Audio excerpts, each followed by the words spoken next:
India മുന്നണിയിൽ പ്രതീക്ഷയില്ലെന്ന യാഥാർത്ഥ്യം പറയാതെ പറഞ്ഞ മുഖ്യമന്ത്രി പിണറായി വിജയൻ സ്വന്തം അസ്തിത്വം പണയപ്പെടുത്തിയ കോൺഗ്രസിന് എങ്ങനെ സംഘപരിവാർ ശക്തികളെ പ്രതിരോധിക്കാനാകുമെന്ന് പിണറായി ചോദിച്ചു. ഇഡിയുടെ അന്വേഷണ രീതിയാണ് പ്രശ്നമെന്നും ഒരു രഹസ്യ അക്കൗണ്ടിന്റെയും കാര്യം പാർട്ടിക്കില്ലെന്നും പിണറായി കൊച്ചിയിൽ പറഞ്ഞു.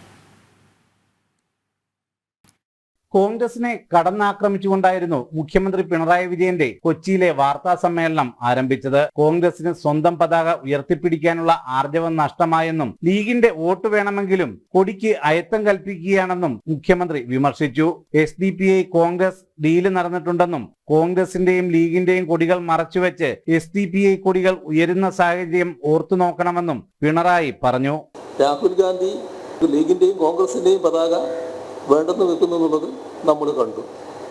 അതിൻ്റെ കൂട്ടത്തിൽ പിന്തുണ നൽകാൻ തയ്യാറാകുന്ന SDPIയും അവരുടെ പതാക എടുത്ത് വന്നാൽ ഉണ്ടാകുന്ന അവസ്ഥ നമുക്ക് ആലോചിക്കാവുന്നതാണ്.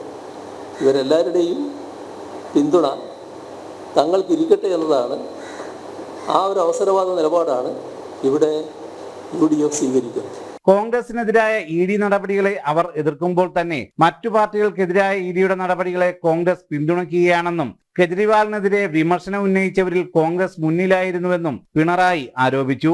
EDയുടെ അന്വേഷണ രീതിയാണ് പ്രശ്നമെന്നും പാർട്ടിക്ക് ഒരു രഹസ്യ അക്കൗണ്ടിന്റെയും ആവശ്യമില്ലെന്നും എല്ലാ കാര്യങ്ങളും സുതാര്യമാണെന്നും മുഖ്യമന്ത്രി പറഞ്ഞു. ഒരു രഹസ്യ അക്കൗണ്ടും CPIMനില്ല. CPIMന് അതിൻ്റെ ആവശ്യമില്ല. കാരണം ഞങ്ങൾക്ക് കള്ളപ്പണം സ്വീകരിക്കുന്ന പരിപാടിയില്ല. ഇവിടെ ഇലക്ട്രൽ ബോണ്ട് വന്നപ്പോൾ അത് അഴിമതിയാണ് എന്ന് പറയാനുള്ള ആർജവം കാണിച്ചത് കമ്മ്യൂണിസ്റ്റ് പാർട്ടികൾ മാത്രമാണ്, CPIയും മാത്രമാണ്. അതിനെതിരെ ഇത് ഭരണഘടനയ്ക്ക് നിരക്കാത്തതാണ് എന്ന് പറഞ്ഞുകൊണ്ട് സുപ്രീം കോടതിയെ സമീപിച്ചതും CPIM ജനറൽ സെക്രട്ടറി സഖാവ് സീതാറാം യെച്ചൂരിയാണ്. ജനം, കൊച്ചി.